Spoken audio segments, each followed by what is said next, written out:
The sun hung low over the Arizona plains, its last red light bleeding over the dry land like spilled blood. The wind carried dust and the smell of horse sweat, and somewhere in the distance a coyote cried, a sound that made Clara Whitfield's heart sink deeper into her chest.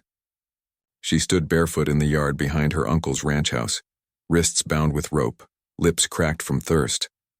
Her uncle, Jedediah Whitfield, had called her out just before sundown. He wore that crooked grin he used whenever money was about to change hands.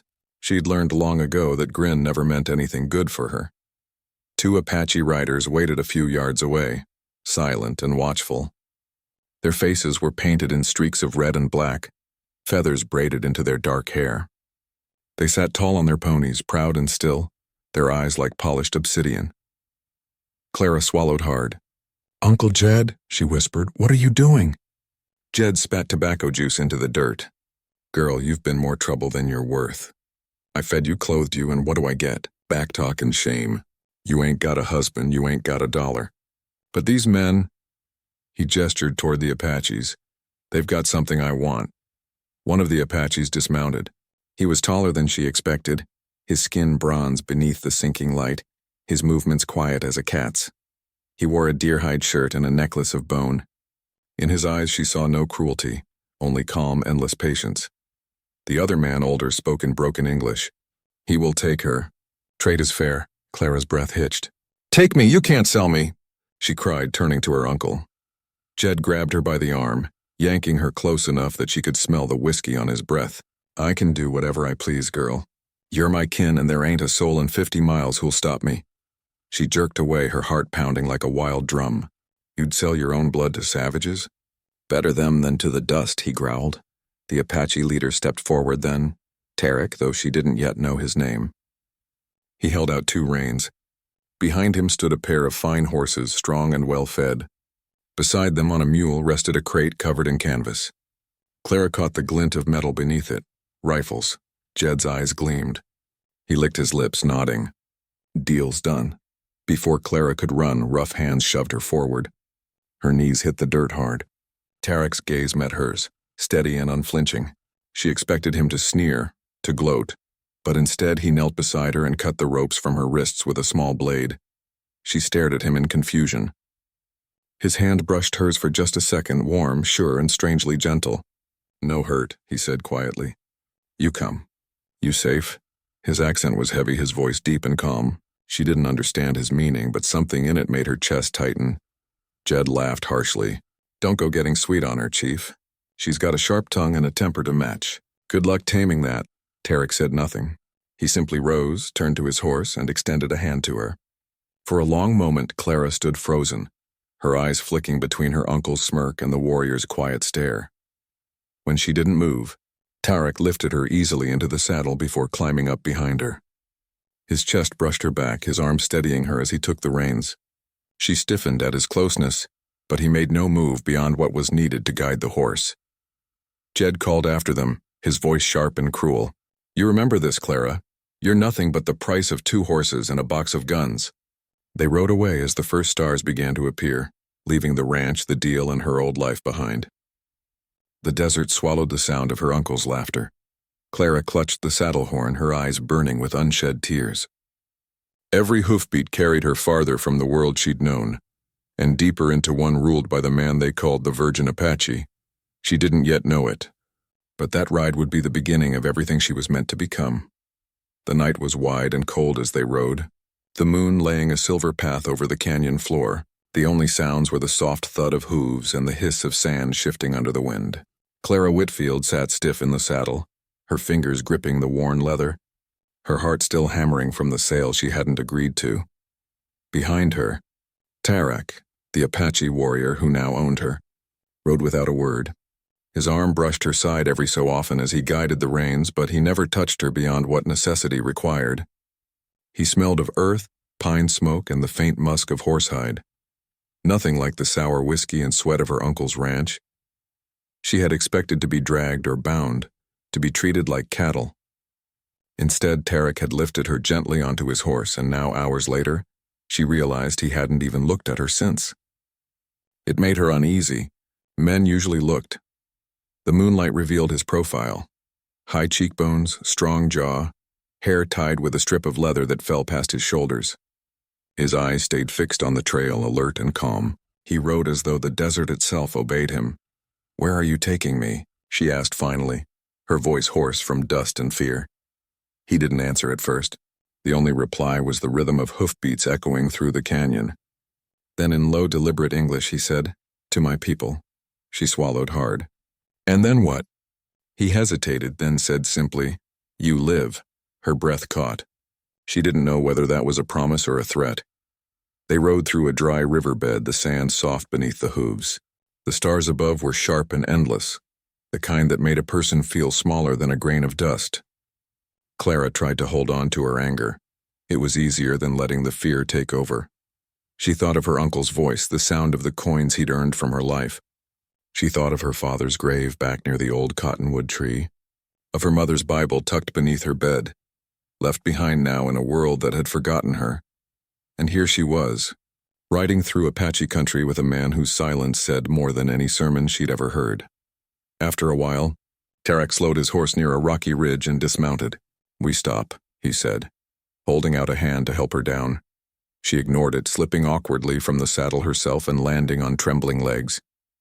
He said nothing, only untied a small leather pouch from his belt and handed it to her. "Drink." Inside was water, cooler than she expected. She drank greedily until he lifted a hand for her to stop. "Not too much. Make you sick." She wiped her mouth with the back of her hand. "You speak English better than you pretend." A faint smirk touched his lips, barely there. "You listen better than you think." For a heartbeat their eyes met in the moonlight, and something unspoken passed between them. Neither warmth nor coldness, but something searching. Then without a word he turned and began to gather dry wood. Clara watched him, confused by every small thing he did. He kept a distance, his movements slow and deliberate. When he built the fire, he didn't sit too close to her. When he ate a strip of dried meat, he offered her one, breaking it in half before passing it over. She took it cautiously, her stomach growling. "So you're going to make me your wife?" she asked. He looked into the flames. "It was agreed. Did you agree?" She pressed. He didn't answer for a long while. Finally, he said, "It was meant." She frowned, unsure what that meant exactly. But she didn't push further. When the fire burned low, Tarek rose and took off his outer blanket, handing it to her. "Cold comes fast," he said simply. She hesitated, then accepted it. The warmth startled her, the scent of smoke and sage clinging to it. He didn't sleep near her. Instead, he sat against a boulder, his knife across his lap, watching the stars. Wrapped in his blanket, Clara lay staring at his shadowed figure. Every time the wind stirred the fire, his face flickered in orange light, calm, unreadable, untamed. She tried to hate him. She tried to think of escape. But the thought that crept into her mind as she drifted to uneasy sleep wasn't of fear. It was of curiosity. Who was this man who could buy her, claim her, and still treat her like something he dared not touch? By the time they reached the Apache camp, the sun had fallen behind the red cliffs, painting the sky in streaks of gold and ash. Smoke rose from scattered fires, and the faint beat of drums echoed like a heartbeat through the canyon. Clara sat rigid on the horse as they entered, every eye in the village turning toward her, dark, curious, and unreadable. Children darted out from behind lodges, whispering and pointing. Women stood still, their hair glinting like raven feathers in the firelight. Men watched in silence, their faces painted for ceremony. Clara had never seen anything like it. So much quiet power, so much order in a place that looked wild to her eyes. Tarek dismounted and helped her down, his touch firm but respectful. He spoke to an older man near the largest lodge, a man with white braids and a necklace made of bear claws. They exchanged a few words in Apache, voices low and solemn. Then the elder's gaze turned to Clara.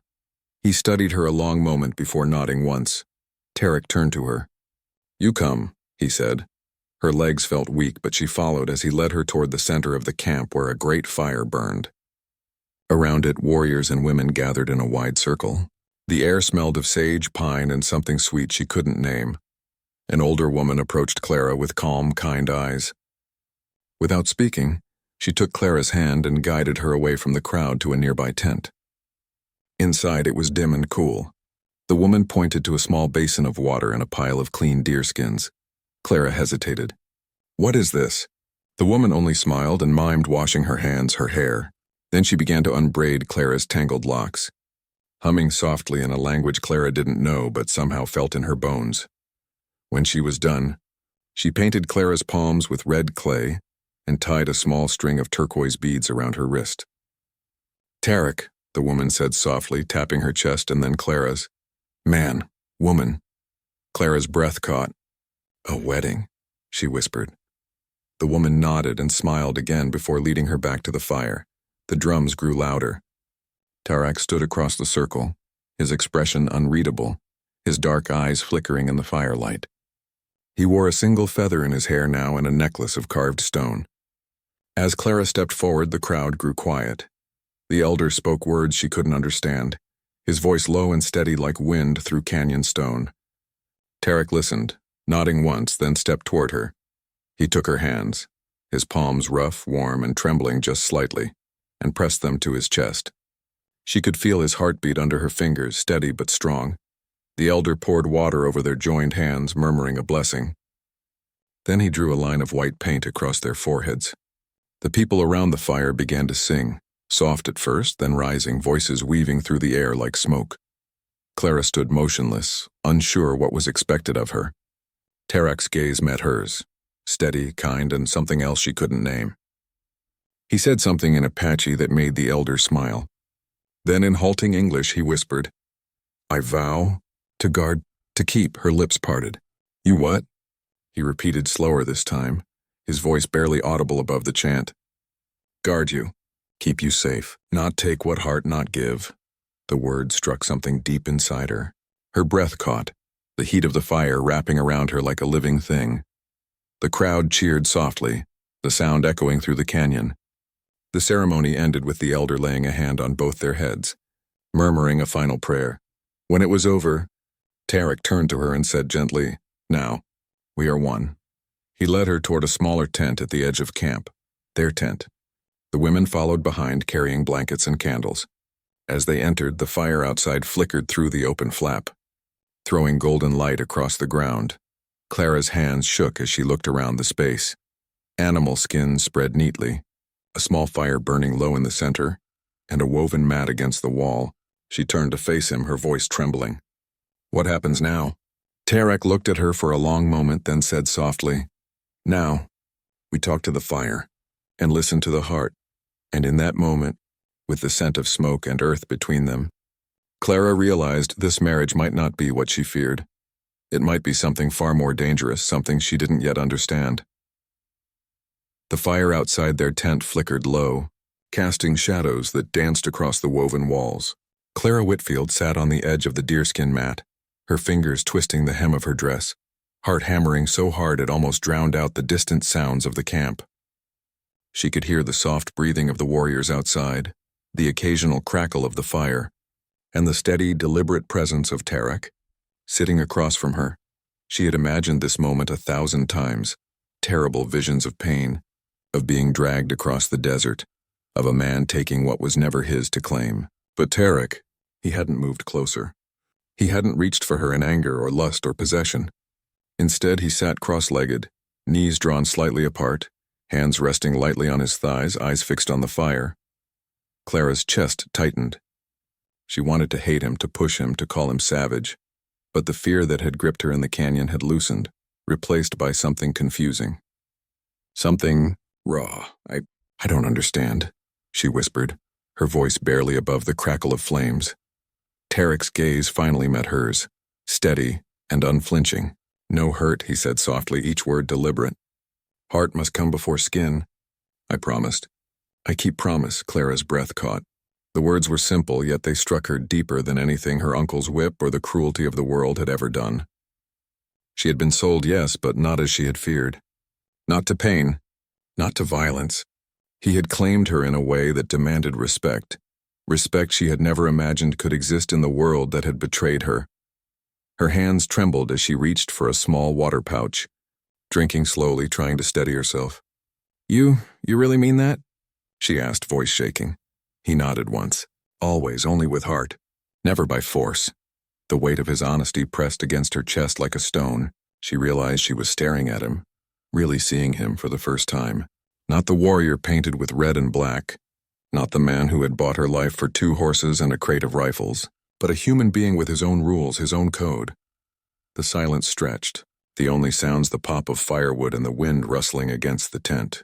Clara wanted to speak, to ask him something, but what? How does one ask a man who has been sold to them not to take them? How does one bridge the chasm between fear and something else?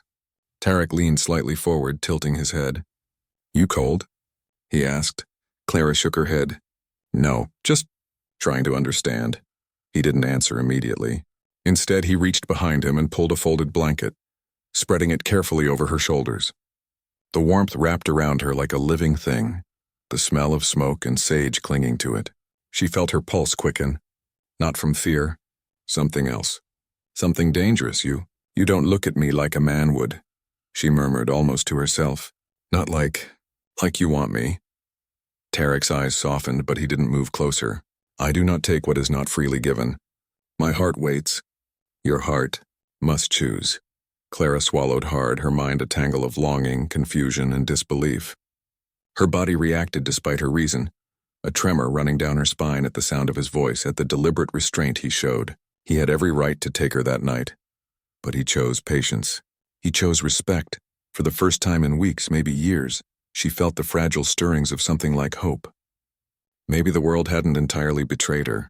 Maybe, just maybe, the man who had bought her also had the capacity to honor her. She exhaled slowly, leaning back against the deerskin. The firelight flickered across his sharp profile, and she realized she had never seen anything more beautiful. Not the desert, not the sunset, not even the horses in the canyon.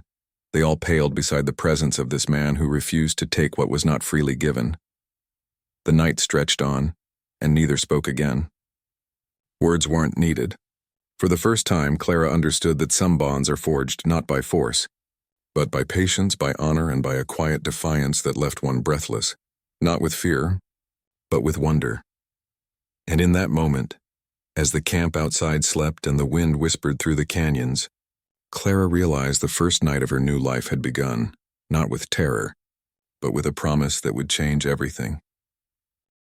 The morning sun spilled over the canyon walls, golden and relentless, waking Clara with the sound of birds and the soft murmur of the Apache camp.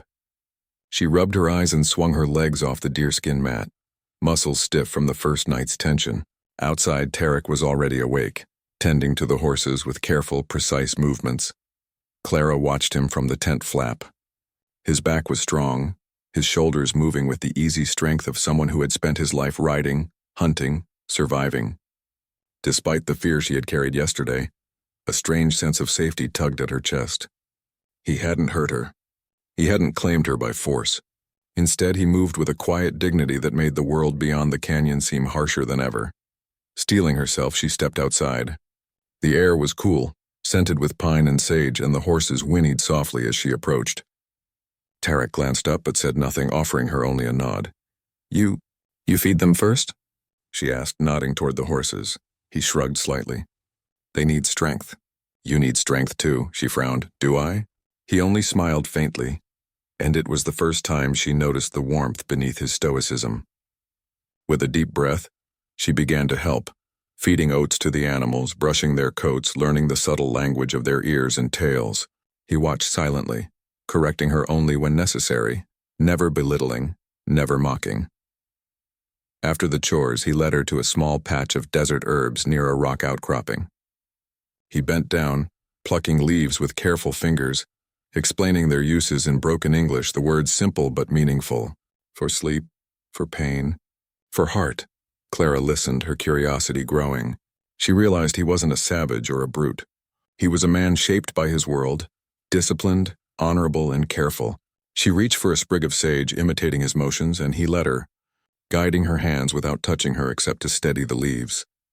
Later, as the sun rose higher, a rattlesnake slithered across the dry earth near the stream. Clara froze, her scream caught in her throat. Tarek moved before she even knew he had.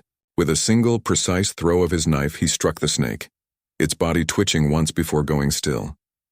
"You safe," he said quietly, offering her a hand. Her pulse raced, but not with fear alone.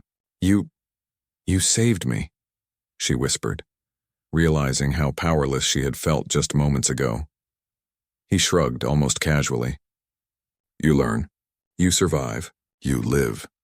The day stretched on with quiet lessons, riding bareback across rocky trails, identifying edible plants, understanding the way the wind shifted through the canyons. Every time she faltered, he steadied her without condescension. Every time she stumbled, he reminded her gently to rise again. By midday, Clara felt a strange warmth she couldn't name. This was not the world she had known, the cruel world of her uncle, the hunger and the fear, but a place where she could breathe, where someone valued her for more than a price tag. Tarak never demanded, never pushed. His kindness was deliberate, measured, a balm to her frayed nerves. She began to see the way the tribe watched him. Respect, yes, but more than that. A quiet awe that he had claimed a woman without violating her, without showing weakness. She realized the whispers she had heard the night before were not of disbelief, but of admiration. That evening, as the sun dipped again behind the cliffs, Tarak handed her water, his fingers brushing hers lightly. The contact was brief, but it lingered in her mind. For the first time, Clara felt the stirrings of something forbidden, something dangerous, an attraction that both terrified and thrilled her. Sitting by the fire, she realized that the man sold to her as a warrior, a savage, a stranger, had begun to unravel her fear. He had not demanded her body. He had offered her patience. He had given her choice. And in that strange, careful kindness, Clara began to wonder, could she trust him? Could she allow herself to feel something more than gratitude? Perhaps even something like love. For the first time since leaving her uncle's ranch, she felt the possibility of hope. Days passed in a rhythm Clara hadn't known existed. The rising sun, the work with horses and herbs, and the quiet, unspoken bond growing between her and Tarak. But the fragile calm was shattered one morning when rival warriors arrived at the camp, dust swirling around their hooves like a storm. Their leader, Chaska, was a man with a cruel reputation, eyes sharp as obsidian and a voice that carried authority. He demanded that Tarak prove his strength by taking his bride in front of the tribe. A public display meant to assert dominance, to humiliate, to show that a man could bend a woman to his will. Clara froze at the words. Her stomach knotted. "They want you?" "To take me?" she whispered, fear and anger twisting her chest. Tarak's jaw tightened, his fingers gripping the reins of his horse. He did not answer immediately. Instead, he scanned the faces of the rival warriors, the elders and the women. His dark eyes burned with quiet defiance. "I will not," he said finally, voice low but carrying across the gathered crowd. "She is not prize. She is mine because she chooses me, not because you demand it." A murmur rippled through the onlookers. Some whispered admiration, others disbelief. Chaska laughed, a cold, bitter sound. "A virgin woman cannot speak. You will obey our tradition or face dishonor." Tarak's hand went to his knife, but he did not draw it. Instead, he dismounted slowly and stepped toward Clara, placing himself between her and the intruders. "If honor is in force, then dishonor is in chains," he said. Clara's heart pounded in her chest, a mix of fear and awe. She had never seen a man confront danger like this. Not her uncle, not the lawman of the plains, not any man she had ever known. Tarak was fearless, not because he was reckless, but because he had a code that would not bend. Chaska's men sneered, advancing with knives and spears, but the tribe's elders stepped forward, shaking their heads. Whispers grew loud. Tarak defied the custom, yet his strength and honor were clear. To harm him, or her, would bring shame upon themselves. Still, as night fell, the rival warriors retreated, their pride wounded but not extinguished. The camp exhaled a collective sigh of relief, yet the danger had not passed. That night, Clara was awakened by the smell of smoke and the roar of flames. The rival warriors had set fire to the edge of the camp in revenge, testing Tarak's resolve. Clara screamed as she ran outside, only to find Tarak already there, shielding her with his own body as he swung a blanket against the flames, dragging embers away with his bare hands. The heat seared his shoulders, and Clara saw fresh burns crimson against his bronze skin. "Tarak," she cried, rushing to his side. "You're hurt!" He grunted but did not release her. "Safe," he said simply. "You safe, that is all." Her hands shook as she pressed against his chest, feeling his heart hammering against hers. "You risked everything for me," she whispered, tears streaking her dusty face. He looked down at her, voice quiet but unwavering. "Always.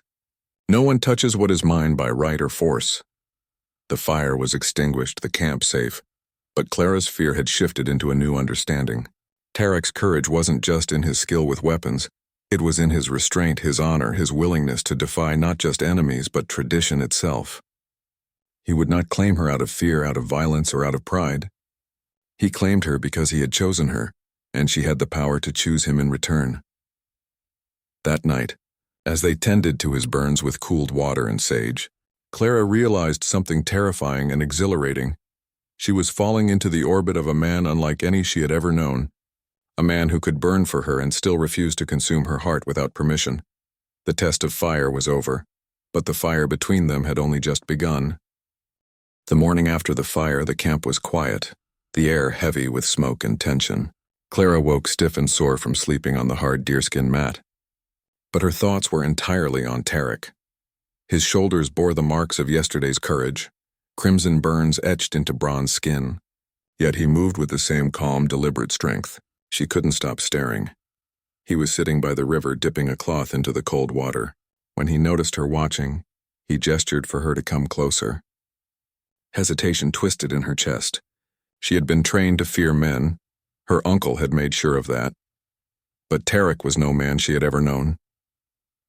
"You hurt," she said softly, unsure if it was concern or accusation. He shook his head. "Not long. Pain passes," but Clara knew pain didn't just vanish.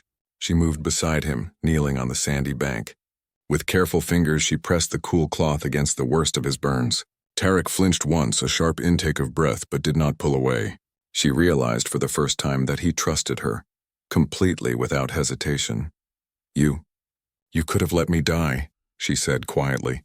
"You didn't even think twice." He met her gaze, dark eyes softening. "You live. That is enough. Everything else is small."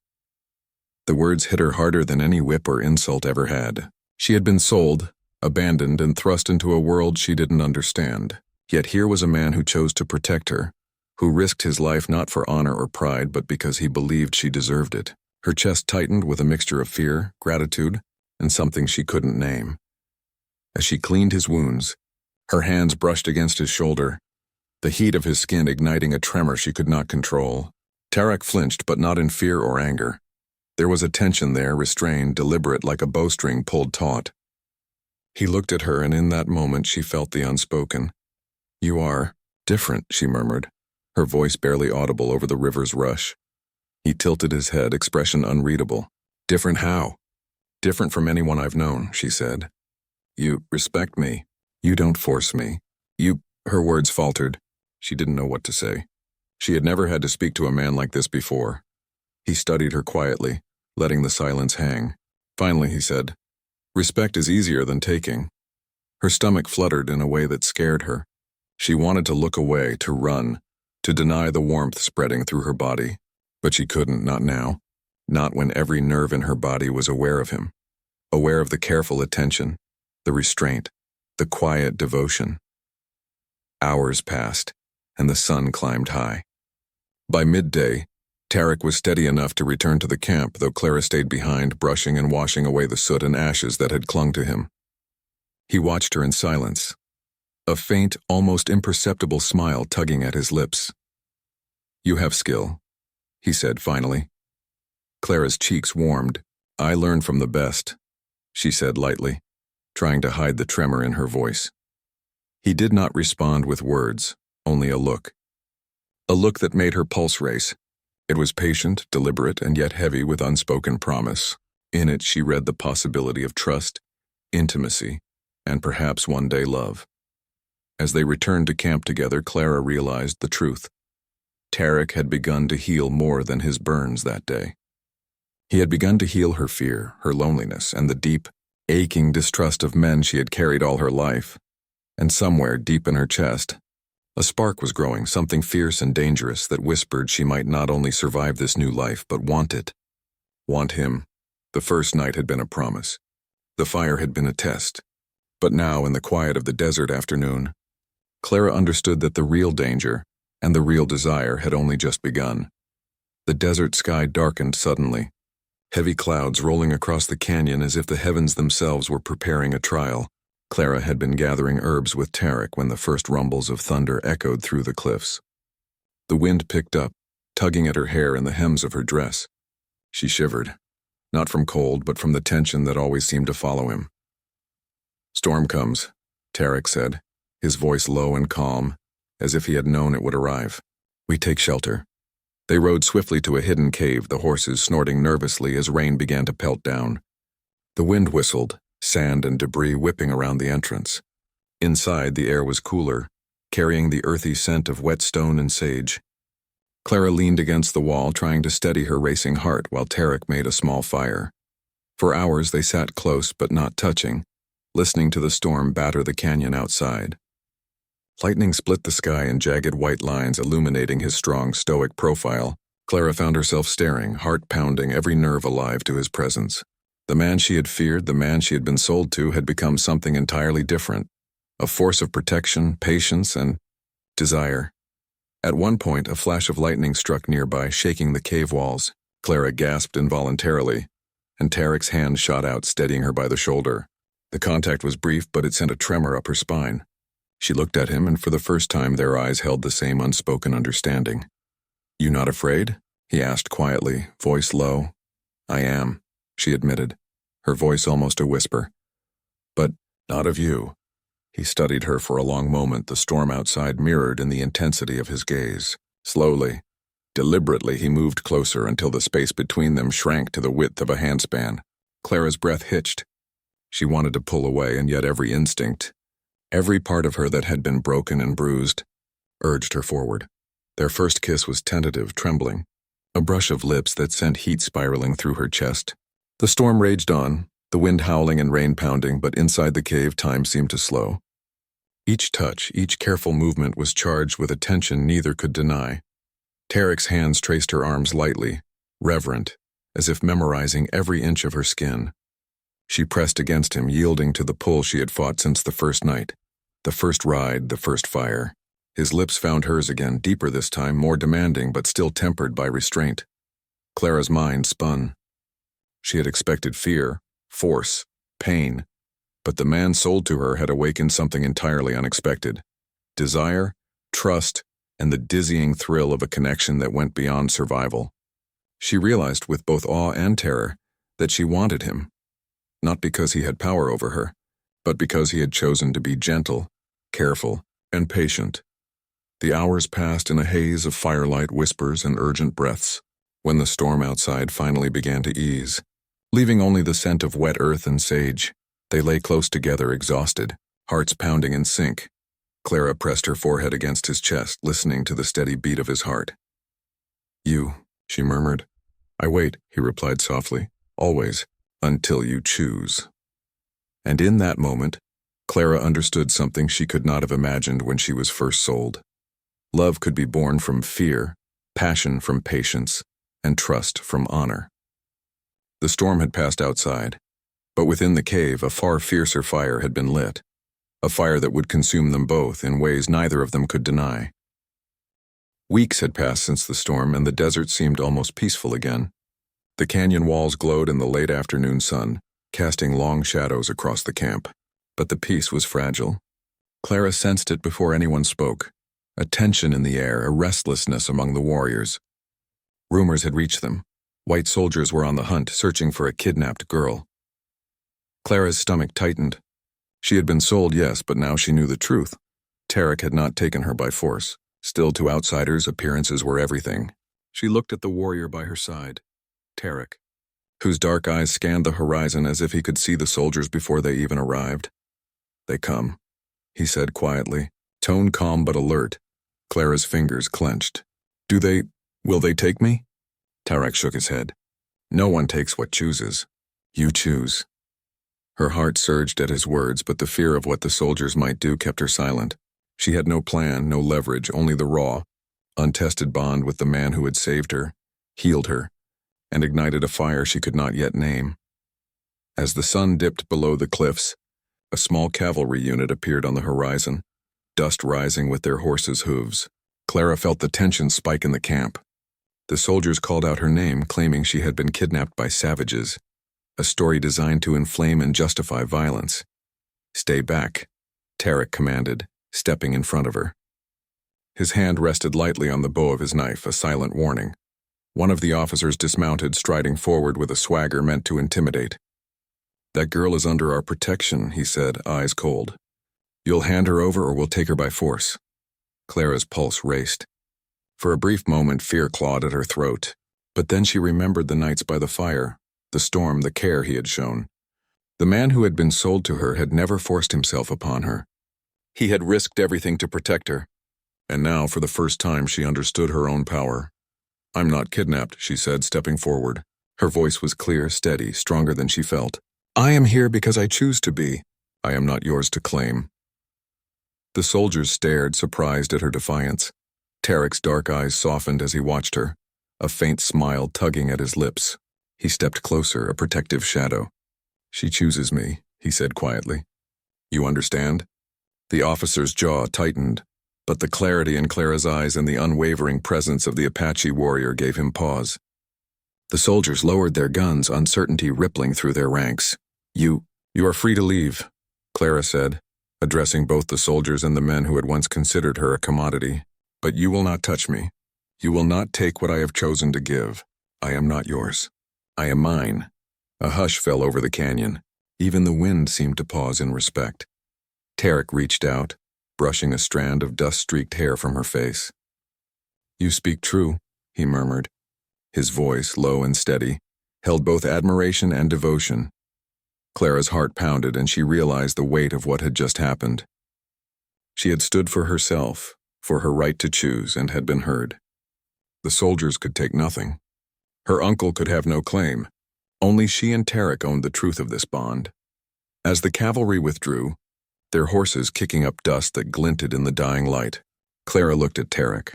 Relief, gratitude, and something deeper, something like love, surged through her. "You risked everything," she whispered. He shook his head, eyes meeting hers. "Always, because you are mine, by choice, not by force." For the first time, Clara allowed herself to believe it. The desert, the storm, the fires, the fear, all of it had led to this moment.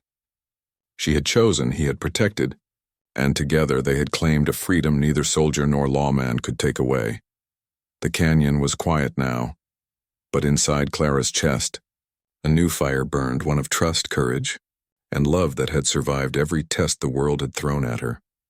The morning after the cavalry left, the canyon was still, the air clear and golden with the early sun. Clara Whitfield stepped outside the tent, breathing in the scent of sage and wet earth, her hands brushing the soft fur of the horses as they nuzzled her.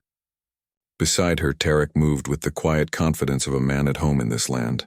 A warrior, a protector, a man who had risked everything to keep her safe. She turned to him, her chest tight with emotion. The past weeks had been a whirlwind of fear, passion, danger, and trust. From the day she had been sold, she had walked a narrow line between terror and wonder. But now, standing in the warm light of the desert, she realized she had crossed into something far greater, love born of choice, courage, and patience. Tarek approached, his dark eyes softening as they met hers. He knelt down, brushing a hand gently over her cheek. "You are mine," he said simply. "Not by force, not by fear, by heart, by will. You choose me and I choose you." Clara's lips trembled as she whispered, "I choose you, Tarek, I always have." He smiled faintly, a rare warmth lighting his face. "Then the world can take nothing from us. The canyon, the desert, the tribe. It is ours. Together." The camp around them stirred with life, but in that moment it felt as if they were the only two people in existence. She thought back to the first night, the ride from her uncle's ranch, the fear that had once threatened to swallow her whole. That fear had transformed, molded into trust, desire, and a fierce, unbreakable bond. Tarek rose and offered his hand. Clara took it, feeling the strength and certainty in his grip. He guided her to a small rise overlooking the canyon, where the wind whispered through the cliffs and the sun sparkled across the desert floor. "Here," he said, his voice carrying across the open space, We begin anew. No past, no fear, no chains. Clara looked out over the canyon, letting the vastness sink into her bones. She felt a sense of freedom she had never known. The world could never take her choice from her. And beside her, Tarek's presence was a promise, a vow written not in words or laws, but in actions, honor, and a heart that would never betray hers. She turned to him, and he smiled, a small, gentle curve of his lips. His hands found hers, fingers interlocking. "I vow," he said, "to protect you, to honor you, to love you always." Clara's chest ached with emotion. She had never imagined a life like this. One where her voice mattered, where her heart could guide her, where love was a choice freely given and fiercely defended. "I vow the same," she said, her voice steady. "To be with you, to trust you, to love you, in all storms and in all sun." The wind picked up, tugging at their hair and clothes, as if the desert itself had heard their promises and was blessing their union. Around them, the tribe watched quietly, offering nods of respect and approval. The fire from previous nights, the tests, the storms, all of it had led to this moment. Tarek drew her close, not with force, but with tenderness, holding her against him. Clara felt the steady beat of his heart beneath her cheek, a rhythm she had learned to trust, to depend on, to love. She pressed her forehead to his, inhaling the scent of earth, smoke, and the warrior who had become her world. The canyon stretched out before them, endless and golden. The past could not reach them here. The future was theirs to claim, built on respect, trust, and the bond forged in fire and storm. Clara whispered, "We are free."